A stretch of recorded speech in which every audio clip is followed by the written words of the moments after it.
Meron ka ng 3,000 pesos. Ang card mo ngayon ay 8 bananas. For 3,000. Ano kaya ang susunod?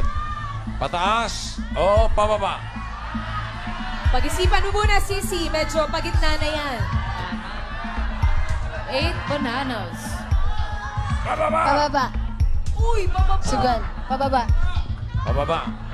Sigurado ka. Kamatras, mapababa ka dyan. Oo, pinapababa. Tama kaya pababa? Tanungin natin yung mga expert. Yung mga expert yung mga hindi sumasablay yung mga yan. Sa mga, Sobrang puro mataas lahat mula sa hawak nila ng mga singing queens hanggang ngayon eh. Ito lang ang mababa eh. So malamang mababa. Sabi ko no? kay Tito, pwede pababa pero in G's ang delikado